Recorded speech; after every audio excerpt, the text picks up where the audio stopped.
Bapak, Ibu, dan saudara yang dikasihi Tuhan, sebelum Bapak, Ibu, saudara-saudara mendengarkan kesaksian tentang bagaimana saya berjuang atau kami, Bapak, Ibu Surya berjuang melawan COVID-19, akan saya dasari dengan firman Tuhan yang terambil dari kitab 1 Samuel pasal yang ke-30, ayat 3 dan 4, kemudian 6 sampai 8. 1 Samuel pasal yang ke-30 ayat yang ketiga. Ketika Daud dan orang-orangnya sampai ke kota itu, tampaklah kota itu terbakar habis, dan istri mereka serta anak mereka yang laki-laki dan perempuan telah ditawan. Lalu menangislah Daud dan rakyat yang bersama-sama dengan dia itu dengan nyaring, sampai mereka tidak kuat lagi menangis.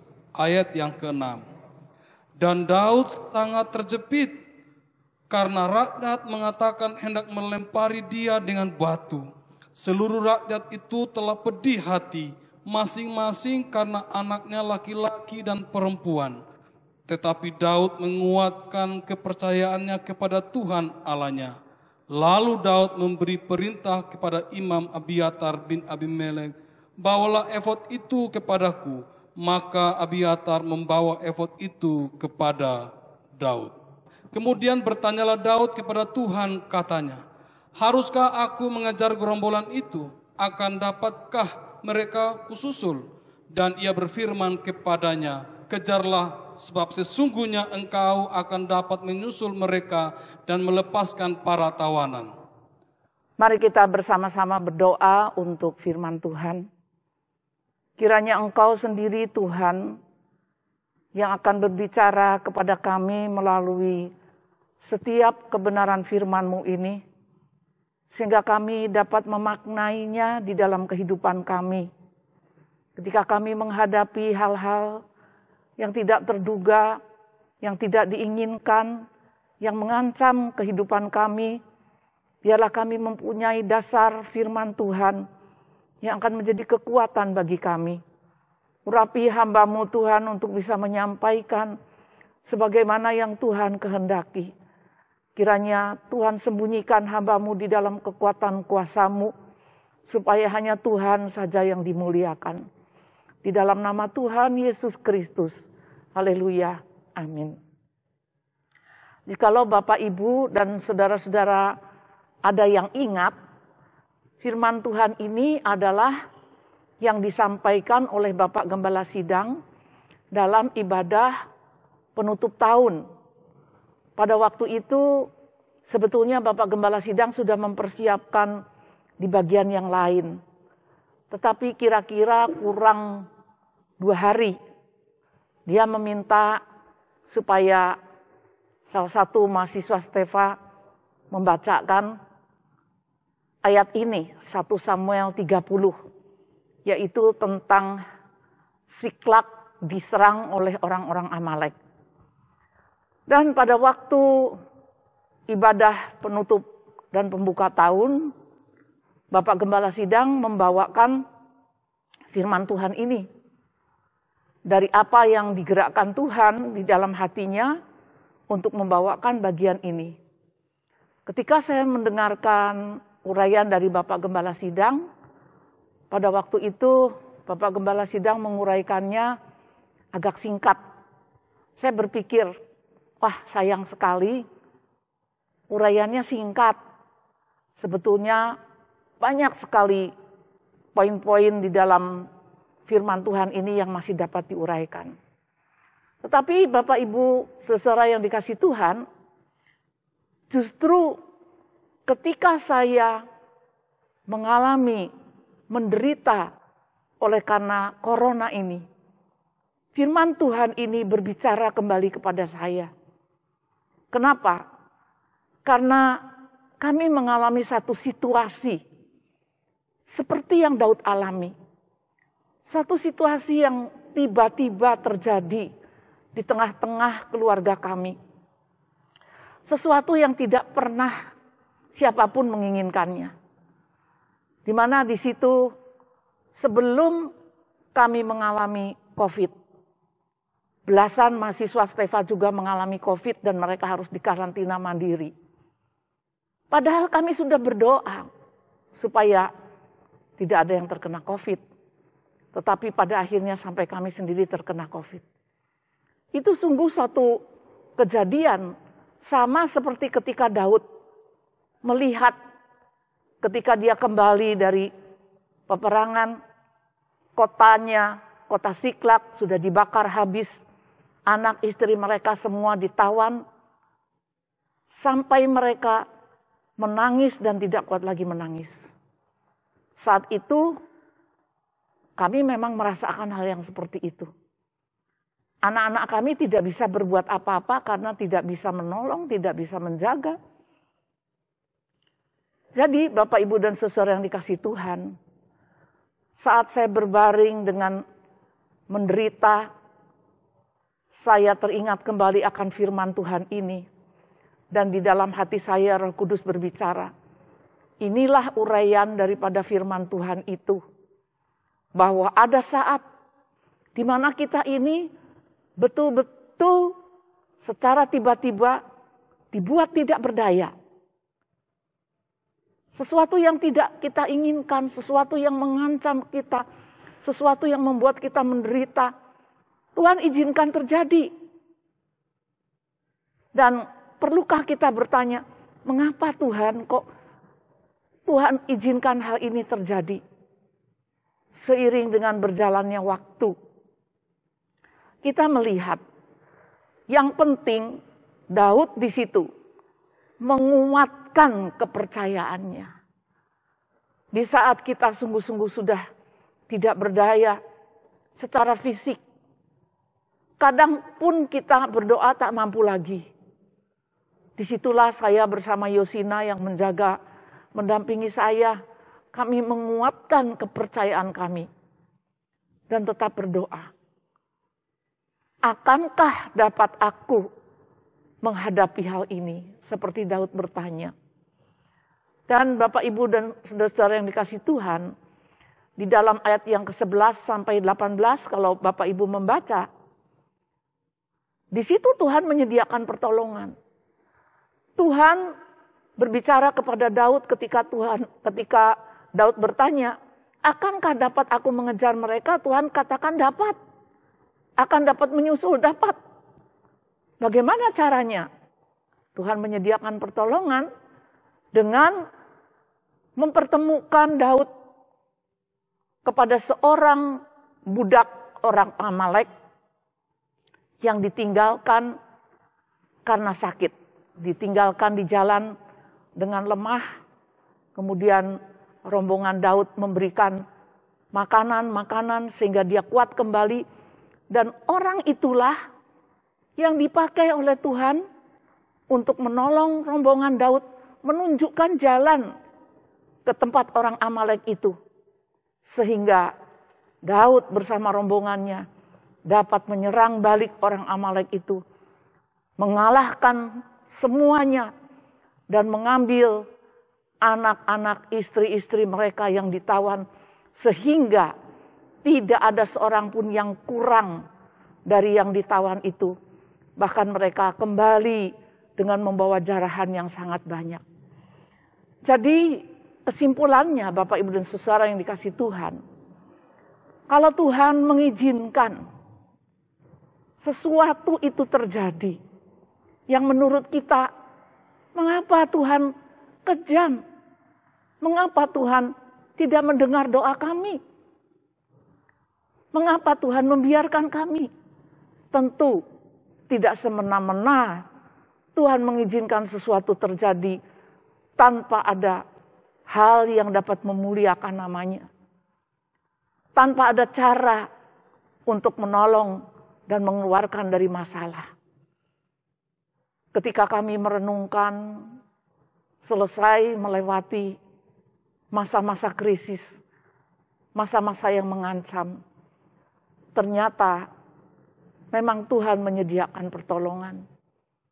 Semua mahasiswa yang sudah mendahului kami mengalami COVID dan dikarantina, mereka merasa ditinggalkan, mereka merasa terasing, mereka dipelihara dengan makanan-makanan sampai mereka sembuh.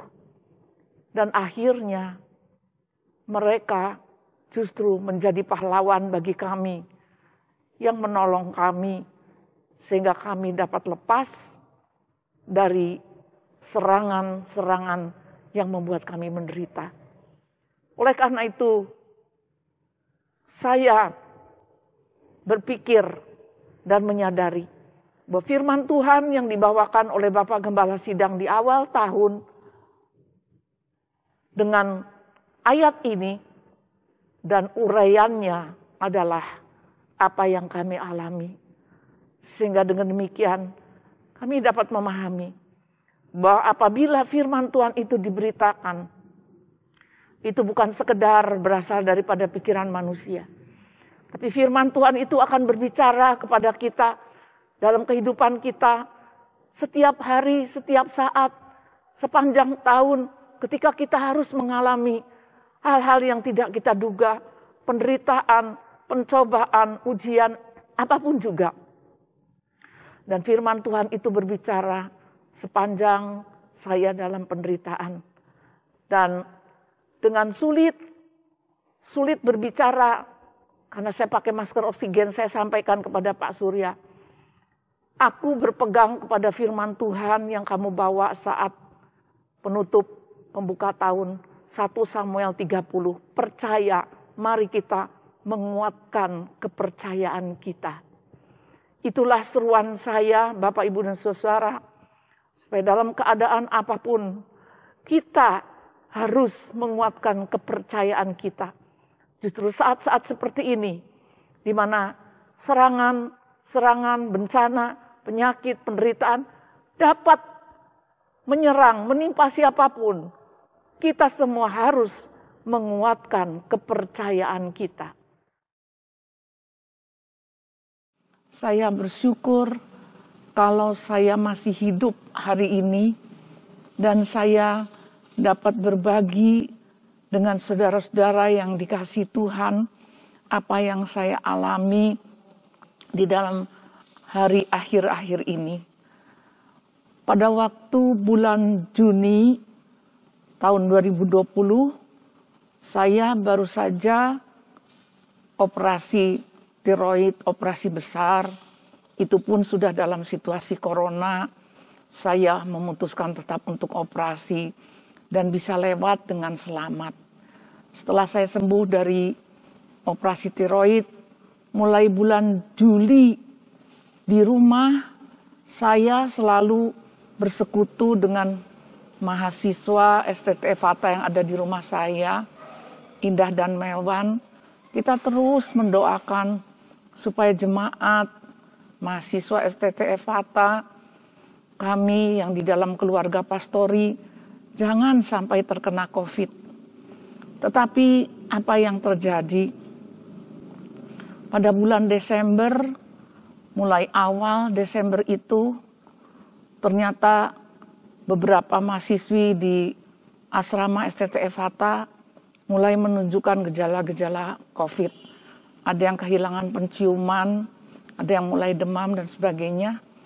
Bahkan mahasiswi yang di rumah kami, Indah pun juga kehilangan penciuman dan mulai menunjukkan gejala batuk dan serak. Sampai akhirnya dia di rapid antigen dan ternyata positif.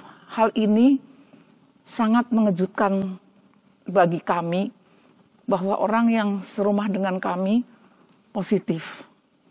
Bahkan selanjutnya juga pada tanggal 23 Desember, mahasiswa yang ada di rumah kami, Melwan, juga positif. Betapa kami merasa khawatir dan cemas. Bagaimana mungkin dari asrama sudah ada beberapa mahasiswa-mahasiswi yang dikarantina mandiri dengan beberapa gejala ringan. Dan sekarang mahasiswa-mahasiswi yang ada di rumah kami juga harus dikarantina mandiri di Stefa. Kami mulai cemas.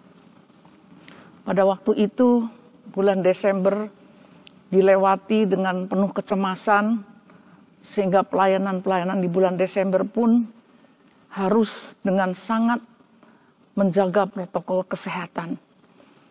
Tetapi pada akhirnya tanggal 15 Januari, pada waktu itu ada pertemuan hamba-hamba Tuhan, saya sudah mulai merasakan ada batuk-batuk kering, dan sore harinya saya mulai demam.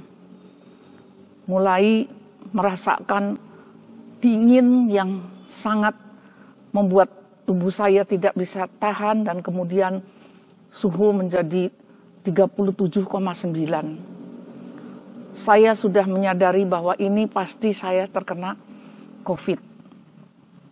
Dan pada tanggal 18, hari itu hari Senin, saya berpikir daripada hanya berdiam diri saja dengan menduga-duga apakah ini COVID atau bukan, saya lebih baik memeriksakan diri ke Prodia untuk mengetahui sampai seperti apa COVID yang ada di dalam tubuh saya ini.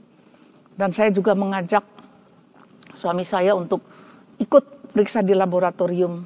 Saya katakan kalau saya positif, pasti juga positif sama dengan saya. Ayo kita sama-sama periksa. Apapun yang terjadi, kalau positif ya bagaimana harus ditanganinya. Akhirnya kami berdua memeriksakan diri, baik pemeriksaan darah maupun torak. Dan akhirnya benar hasil itu keluar dan kami memang positif. Kami harus menulis pernyataan untuk pelepasan informasi ke publik masuk kasus berapa. Tapi saya sudah tidak berpikir karena saya berpikir bagaimana hal ini harus ditangani dengan cepat. Saya tanggal 18 setelah pemeriksaan itu, saya menghubungi seorang dokter di Semarang, dulu jemaat kami di sini, dokter spesialis obgyn di Rumah Sakit Citarum, Panti Wilasa, dan dia memberikan resep-resep. Selama 3 hari saya bertahan di rumah dengan makan obat dari dokter obgyn tersebut, yang juga sebelumnya sudah mengalami COVID di awal Januari. Tapi akhirnya saya merasa semakin berat. Dan saya memutuskan tanggal 22 Januari itu saya mau masuk rumah sakit saja. Saya katakan kepada Pak Surya, saya mau masuk rumah sakit saja. Pak Surya bilang yakin. Saya katakan yakinlah, nanti saya akan pulang dengan sembuh. Dan saya katakan kepada dokter di Rumah Sakit Citarum, dahulu jemaat kami, dia bilang, sudah jangan tunda-tunda lagi. Rasanya saya sudah lemah sekali. Pada waktu itu saturasi oksigen saya sudah 92, itu sudah di bawah standar. Dan saya sudah rasa takut, mampukah saya sampai ke Semarang? Dokter mengatakan, sudah cepat, saya sudah sediakan tempatnya. Dan saudara yang dikasih Tuhan, setibanya di Semarang, semua hasil-hasil yang sudah kami dapat baru di Prodia itu harus diulangi lagi semua di Rumah Sakit Dr. Cipto Panti Wiloso. Sehingga kami harus menunggu proses yang lama itu. Dan akhirnya pada waktu itu jam 1 siang saya tiba, jam 5 saya bisa mendapatkan ruangan. Driver kami mengatakan kok lama prosesnya. Tetapi perawat-perawat di sana bilang itu cepat. Biasanya orang-orang bahkan sampai 2 hari tetap ada di berangkar, ada di lorong-lorong. Dan semuanya itu karena andil pertolongan daripada dokter SPOG yang dahulu jemaat kami. Saya bersyukur. Begitu masuk di dalam ruangan, langsung ada tindakan yang cepat sekali. Ada pemasangan alat-alat di tubuh. Dan saya lihat semua itu bahwa di dada untuk pemeriksaan jantung ditempelkan seperti kancing-kancing, dan itu ada 5 kabel yang melilit dari dada ke punggung. Kemudian kabel saturasi oksigen yang dipasang terus di tangan, dan itu semua dihubungkan dengan monitor, sehingga monitor itu terus berbunyi, memberikan laporan, dan kalau tubuh kita bergerak, monitor itu berbunyi-bunyi, sehingga sangat mengkhawatirkan pikiran kita yang mendengarkan. Kemudian ada kabel infus, ada kabel kateter, ada kabel oksigen yang terus dipasang. Paling tidak ada 9 kabel yang menempel di tubuh. Nah, itu sudah membuat tidak nyaman sama sekali. Tapi itu harus dilakukan. Saya bersyukur karena Dokter Pur itu mengatakan bahwa di Dokter Cipto itu penanganan sangat baik. Dan saya merasakan akan hal itu. Setiap 12 jam sekali mendapatkan suntikan di perut, baik jam 12 malam, jam 12 siang, untuk pengencer darah, dan 3 suntikan melalui infus yang sangat menyakitkan sekali, karena itu diantaranya adalah antibiotik dan vitamin C 1000 mili yang sangat pedih. Tetapi semua itu dilaksanakan dengan baik. Saya bersyukur bahwa bisa ada penanganan seperti itu. Namun, saudara yang dikasih Tuhan, betapa jahatnya virus COVID itu yang mengacaukan seluruh sistem dalam tubuh kita. Di dalam 6 hari yang pertama, setiap malam saya merasakan tubuh saya menggigil dan kaki gemetar tanpa bisa menghentikan. Dalam saat-saat seperti itu, tensi saya menjadi kacau. Kadang-kadang bisa turun sampai 70 sekian dan bawahnya 40 sekian. Dan saat seperti itu merasakan seperti akan hilang, akan lepas nyawa saya. Saya seperti tidak mempunyai kaki karena tidak bisa menghentikan gemetar. Pada saat itu saya mengerang-erang dan ingin memanggil suster supaya ditolong seperti apa. Tapi suster mengatakan, itu memang seperti itu, Bu. Tubuh kita sedang melawan virus. Ibu kuat, ibu harus kuat. Saudara-saudara yang dikasih Tuhan, setiap malam saya selalu mempunyai pikiran, apakah saya akan sampai ke esok hari? Karena seluruh badan merasakan sangat tidak nyaman. Ketika tensi tiba-tiba turun, ketika saya gemetar seperti itu, ada perawat yang memeriksa, kemungkinan ibu lemas karena diabetes. Saya tidak pernah ada riwayat diabetes. Dalam keadaan normal, diabetes saya pun hanya 100 atau di bawah 100. Tapi pada saat itu diabetes saya bisa 183. Saya sendiri heran. Saudara-saudara yang dikasih Tuhan, kita tidak tahu, tidak ada kepastian apakah bisa sembuh atau tidak. Saya berpikir, mungkin ketika orang-orang mengalami keadaan seperti ini, tubuhnya melawan virus, setiap malam merasakan seperti itu, dan mungkin akhirnya tidak kuat. Dalam hati saya berseru-seru pada Tuhan, Tuhan, kalau saya sampai tidak kuat, tidak ada anak-anak yang melihat di samping saya. Tetapi kemudian saya memotivasi pikiran saya. Dulu waktu kamu kecil, waktu kamu masih usia 12 tahun, kamu sakit lebih parah dari ini. Yang keluar dari tubuhmu itu, dari hidung, dari mulut, adalah darah. Dan cara transfusinya sangat kuno. Tangannya dispalek, selang transfusi lebih besar. Sekarang, walaupun banyak kabel, semuanya sudah lebih modern. Dulu kamu belum kenal Tuhan dengan baik, sekarang kamu kenal Tuhan. Terus berdoa, bersabar, berdoa, memohon. Dalam saat-saat seperti itu, saudara-saudara, ada Yosina, mahasiswi Stefa, yang diizinkan untuk menemani saya. Ini sesuatu yang luar biasa. Karena bagi pasien-pasien lain tidak ada penunggu. Tetapi karena Yosina sudah pernah positif waktu di Stefa. Pada minggu ketiga bulan Desember, dia sudah positif dan dia sudah melewati karantina mandiri. Sehingga saya mengatakan kepada Dr. Purnomo Objin, Kalau saya minta ditunggu boleh. Boleh dia katakan, karena ibu juga punya keterbatasan penglihatan. Setelah saya ada 2 hari di Dr. Cipto, Pak Surya menyusul juga, karena dia juga demam. Dia juga dirawat di depan kamar saya, dan dia juga ditemani Melwan, mahasiswa kami yang sudah positif sebelumnya.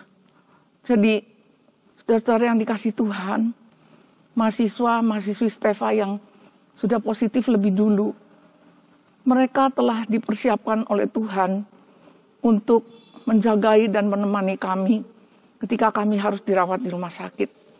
Saya berpikir, kalau tanpa penunggu dengan kondisi yang seperti ini, saya yakin kami tidak akan kuat, kami tidak akan mampu untuk melayani diri kami sendiri, untuk makan, untuk merasakan segala sesuatu tanpa ada orang yang mendampingi. Itu sungguh sangat tidak mungkin. Dan saudara-saudara, pada hari-hari itu, karena oksigen selalu turun dan merasakan sesak, saya selalu memakai masker oksigen yang besar. Dan karena memakai masker oksigen itu, membuat mulut menjadi sangat kering, sehingga lidah melekat di langit-langit. Sulit untuk makan, tidak bisa menelan makanan karena mulut sangat kering. Tetapi tidak memungkinkan untuk masker oksigen itu dibuka, karena begitu masker oksigen dibuka sebentar, langsung oksigen akan turun dan saya merasakan sesak. Dan setiap hari saya harus pakai juga masker uap untuk supaya mengembangkan paru-paru agar tidak batuk. Masker uap itu penting, tetapi baru beberapa waktu saja saya sudah tidak tahan. Oksigen saya langsung turun sampai 91 dan tidak bisa melanjutkan lagi. Terus dicoba setiap hari dicoba. Rasanya seperti setiap saat nafas ini akan hilang. Tetapi saya terus berseru kepada Tuhan. Dan pada saat-saat seperti itu, saya teringat bagaimana Pak Surya pada waktu penutupan tahun berkhotbah tentang 1 Samuel 30, di mana di situ dikatakan seluruh kota Siklak itu dibakar, istri dan anak-anak ditawan, semuanya tidak ada yang tersisa. Daud menguatkan kepercayaannya, bertanya kepada Tuhan, akankah aku merebut kembali orang-orang yang tertawan itu? Tuhan mengatakan, dapat merebut kembali. Di situ memberi kekuatan kepada saya. Pada saat itu, saya tahu anak-anak saya semuanya, menantu-menantu kami, merasa bingung. Kedua orang tuanya dirawat di rumah sakit, sementara usia kami, Pak Surya 70 tahun, saya 67 tahun, dengan komorbid penyakit penyerta yang sudah banyak sekali pada diri kami, baik Pak Surya, baik saya. Mereka pasti sangat khawatir, tetapi bersyukur kepada Tuhan. Mereka masing-masing bergumul dan mendapatkan ayat firman Tuhan yang menguatkan, sehingga mereka yakin bahwa kami dapat melewati. Lebih daripada itu, saudara-saudara, Indah yang lebih dahulu terkena COVID yang tinggal di rumah kami, dia justru dapat menolong saya karena dia punya plasma darah dan antibodinya cukup kuat untuk mendapatkan orang-orang yang bisa memberikan plasma darah. Banyak sekali screening saringan untuk sampai kepada keserasian antara darah saya dengan plasma darah Indah. Beberapa mahasiswa Stefa dibawa ke rumah sakit Dr. Cipto untuk dicek. Mereka yang pernah positif dan sudah selesai karantina, tapi ada yang antibodinya masih lemah. Dan bersyukur, Indah yang tadinya ada di rumah kami sudah positif lebih dulu. sangat mengkhawatirkan kami. Ternyata Tuhan siapkan dia untuk dapat memberikan donor plasma kepada saya. Yang diperkirakan hanya bisa 200 cc, tetapi ternyata dia bisa memberikan 400 cc plasma darah. Setelah hari ke-6 itu saya mendapatkan infus plasma darah. Menggigil bisa berhenti.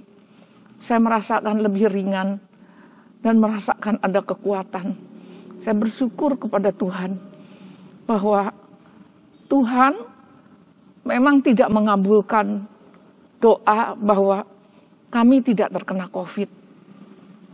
Tetapi ketika saya renungkan, kalau kami berdoa semua tidak terkena COVID, mungkin dampaknya hanya kami akan berbangga. Kami tidak kena COVID, orang lain kena COVID. Tetapi Tuhan mengizinkan kami kena COVID, mahasiswa Stefa kena COVID, bahkan kami yang sudah lanjut usia kena juga dengan sangat parah berjuang melawan COVID itu. Setelah COVID itu virusnya turun ke pencernaan, kami mengalami diare. Beberapa hari kami mengalami diare. Itu urutan yang selalu dialami. Tapi bersyukur semuanya itu dalam waktu 10 hari dari tanggal 22 hingga tanggal 1. Tanggal 1 saya diberitahukan oleh dokter boleh pulang. Saya sangat bersyukur. Padahal semalam sebelum pulang, tensi saya itu 200 dan 110 bawahnya. Itu bisa menjadi seperti itu. Karena semua bisa menjadi kacau. Tetapi Yosina yang mendampingi saya, dia bisa senantiasa mendampingi dan mendoakan. Sehingga situasi-situasi krisis itu bisa berlalu. Nanti dia pun akan menyaksikan pengalamannya, bagaimana mendampingi keadaan-keadaan krisis. Saya bersyukur, saya boleh pulang pada tanggal 1, dan Pak Surya boleh pulang pada tanggal 2 Februari. Dan hari ini kami semua sudah negatif, kami sudah berada selama 2 minggu di rumah, dan keadaan kami sudah mulai pulih. Banyak jemaat yang tidak mengetahui bahwa kami ini COVID. Tetapi semua majelis tahu, dan keluarga besar Stefa tahu. Dalam kesempatan ini juga kami mengucapkan banyak-banyak terima kasih. Baik kepada majelis yang terus-menerus dengan setia mendukung kami di dalam doa setiap jam 9. Dan para mahasiswa Stefa pun. Sehingga pada saat-saat mereka berkuliah, kalau mendengar saya sedang dalam keadaan krisis, dosen menghentikan kuliah untuk berdoa bagi kami. Dan saya percaya semua itu karena dukungan doa yang begitu kuat, begitu tekun. Sehingga kami yang sudah lanjut usia ini bisa melewati masa-masa krisis. Ketika hari ketiga kami sudah berada di rumah, kami ingin makan bersama malam hari di meja makan. Ketika Pak Surya duduk, dia mengatakan, kita masih hidup. Padahal saya pun akan mengucapkan yang sama. Kita masih hidup. Karena banyak di antara yang lain-lain yang menderita COVID, suami istri, dan akhirnya satu lebih dulu pergi.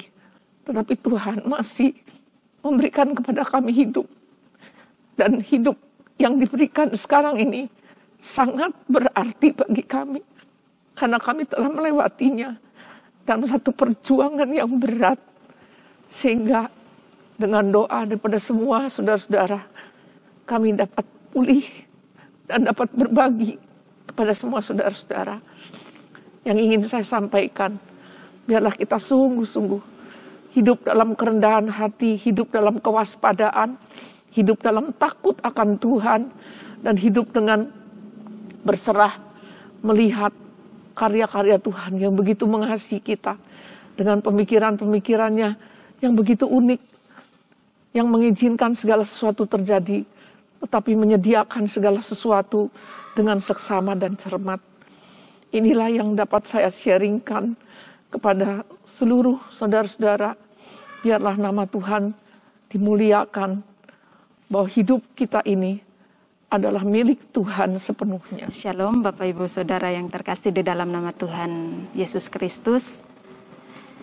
Di sini saya akan menambahkan kesaksian yang sudah disampaikan oleh Ibu Surya kepada kita semua, di mana tanggal 22 Januari 2021 Ibu Surya harus dirawat di Rumah Sakit Panti Wiloso Dr. Cipto. Di sana Ibu Surya berjuang untuk melawan COVID-19. Itu bukan suatu hal yang mudah. Saya yang mendampingi Ibu Surya melihat langsung apa yang dirasakan oleh Ibu Surya itu sangat berat untuk dihadapi. Tetapi banyak pertolongan Tuhan yang terjadi di dalam kehidupan Ibu Surya maupun saya yang menjaga Ibu Surya pada waktu itu. Selama kurang lebih 10 hari di Rumah Sakit Panti Wiloso Dr. Cipto, di sana saya melihat Ibu Surya ketika mengalami masa-masa kritisnya itu, Ibu Surya sangat lemah, di mana beliau ketika Ibu Surya mengalami kelemahan, yakni tensinya harus rendah sampai 70/40, itu Ibu Surya sudah sangat lemah. Saya yang melihat itu keadaan bingung, panik, apa yang harus dilakukan. Saya memanggil dokter dan suster yang ada di sana. Mereka pun datang, hanya melihat Ibu Surya, tapi tidak bisa berbuat apa-apa. Akhirnya karena dari malam itu saya sudah punya satu keyakinan yang kuat bahwa pokoknya saya harus mendoakan Ibu Surya. Saya harus mendoakan Ibu Surya. Semenjak kami ada di rumah sakit, saya setiap malam tidur berdoa untuk kesembuhan Ibu Surya. Saya mendoakan Ibu Surya. Tetapi ketika pagi itu saya melihat Ibu Surya sudah sangat lemah, banyak dukungan yang diberikan kepada saya. Ada Ibu Monik, ada Kak Jeje, dan banyak orang yang memberikan saya support untuk terus mendoakan Ibu Surya. Dengan keyakinan yang kuat, saya berdoa untuk Ibu Surya. Karena Ibu Surya sudah sangat lemah, berteriak minta tolong ke suster, dan saya juga tidak tega untuk melihat hal itu. Di situ saya mulai berdoa untuk Ibu Surya, karena 2 kali Ibu Surya mengalami drop. Ya, dalam keadaan yang sangat lemah seperti itu, saya mulai berdoa kepada Tuhan. Karena saya percaya bahwa hanya Tuhan yang sanggup untuk melakukan segala sesuatu. Akhirnya saya berdoa, saya bilang, Tuhan, Kau adalah Tuhan yang sanggup untuk melakukan segala sesuatu. Pulihkanlah keadaan Ibu Surya saat ini. Saya terus berdoa seperti itu. Di sini Ibu Surya meminta saya untuk menumpangkan tangan kepada Ibu Surya. Tetapi dalam keadaan saya merasa tidak percaya diri. Tidak percaya diri karena saya harus mendoakan seorang pendeta. Di situ saya berdoa beranikan diri untuk menumpangkan tangan. Setelah amin, keadaan Ibu Surya langsung normal. Itu adalah pertama kali saya harus merasakan bahwa ternyata mujizat Tuhan itu masih ada sampai saat ini. Dan di situ Ibu Surya langsung mengatakan kepada saya, baru kali ini seorang mahasiswa mendoakan saya dan mujizat Tuhan itu terjadi. Kemudian menjelang sore Ibu Surya mengalami drop lagi. Saya mendoakan lagi. Kemudian Ibu Surya keadaannya kembali normal. Amin, langsung normal. Di situ saya melihat Tuhan itu selalu menyertai. Dalam keadaan yang sulit sekalipun, dalam keadaan seperti ini pun Tuhan tidak pernah meninggalkan kita. Kemudian saya masih melihat pertolongan Tuhan yang lain. Ketika kami mau pulang, waktu itu tanggal 1 siang, tensinya Ibu Surya jadi 202/104 waktu itu. Itu tensi yang sudah sangat tinggi. Ibu Surya minta saya, Yosina, doakan saya lagi. Saya, baik Bu, kita berdoa.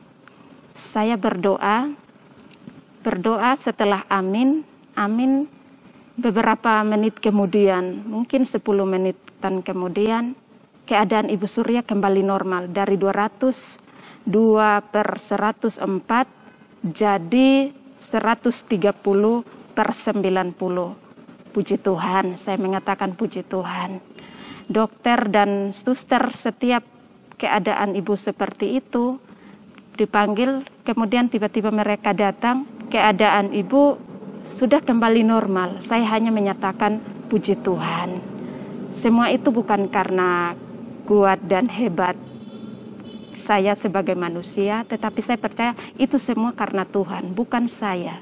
Tetapi Tuhan yang bekerja, Tuhan yang berkarya, sehingga dalam keadaan seperti itu pun kami masih bisa merasakan mujizat Tuhan itu ada. Dan sepanjang saya menjaga Ibu Surya di rumah sakit, saya sangat bersyukur kepada Tuhan bahwa saya sama sekali tidak mengalami kelemahan fisik. Kenapa? Karena semua itu hanya karena penyertaan Tuhan. Waktu saya sama Ibu Surya di rumah sakit, pihak rumah sakit meminta saya untuk swab. Tetapi saya berpikir, kalau saya swab, lalu dan hasilnya masih positif, lalu yang mengurus Ibu Surya itu siapa? Saya mengatakan bahwa saya sudah pernah positif corona. Minggu ketiga bulan Desember, jadi saya datang ke sini hanya membawa surat keterangan sehat dari puskesmas. Setelah itu, mereka juga tidak meminta saya lagi untuk swab. Dan batin saya itu, saya harus tetap kuat apapun situasinya, apapun yang terjadi. Saya harus tetap kuat karena saya sedang menjaga Ibu Surya seperti itu. Dan akhirnya ketika kami kembali dari Semarang sampai di rumah melakukan swab antigen lagi, saya sangat bersyukur kepada Tuhan karena meskipun menjaga Ibu Surya yang dalam keadaan seperti itu, dalam hal ini sakit COVID, tetapi Tuhan masih melindungi saya dan hasil swab antigennya dinyatakan negatif. Saya bersyukur itu bukan karena satu kebetulan, tetapi itu karena penyertaan Tuhan, perlindungan Tuhan, sehingga saya tidak terkena COVID seperti itu. Untuk kesaksian saya pada saat ini, kiranya boleh menjadi berkat untuk kita semua, dimanapun Bapak Ibu Saudara berada. Tuhan Yesus memberkati. Itulah apa yang dapat kami bagikan kepada saudara-saudara di mana saja saudara berada. Biarlah kesaksian kami ini membuat kita semakin melihat karya Tuhan yang luar biasa, kepedulian Tuhan kepada kita, kasih-Nya yang besar. Dan sekali lagi saya mengucapkan terima kasih kepada semua pihak yang telah mendukung kami di dalam doa, sehingga baik Pak Surya, baik saya, dengan pengalaman masing-masing telah dapat melewatinya. Mari kita berdoa. Kami memuji Engkau Tuhan, karena segala kebesaran-Mu, pikiran-Mu yang dahsyat ya Tuhan. Pikiran-Mu yang begitu banyak, bukan hanya untuk seorang manusia, tetapi untuk seluruh dunia ini. Semuanya telah Kau pikirkan, dan kami ada di dalamnya. Ampuni kami ya Tuhan, apabila kami seringkali tidak menyadari bahwa apa yang kami doakan dijawab Tuhan dengan cara yang lain, tetapi pertolongan selalu Engkau sediakan. Jalan keluar selalu Engkau siapkan. Sungguh kami mempunyai Tuhan yang dahsyat, dan biarlah kami boleh menaklukkan diri kami kepadamu ya Tuhan. Merendahkan diri kami kepadamu, karena di dalam pimpinanmu lah kami menemukan hal-hal yang indah dalam kehidupan kami. Apabila segala sesuatu itu terjadi seizin Tuhan, maka itu akan berakhir untuk kemuliaan Tuhan. Tetapi apabila sesuatu itu tidak Engkau izinkan, itu pun tidak akan terjadi. Biarkah kami lebih berserah lagi kepadamu dan lebih menyadari lagi bahwa Allah kami luar biasa. Dan kami tidak perlu khawatir. Dan biarlah kami hanya menguatkan kepercayaan kami.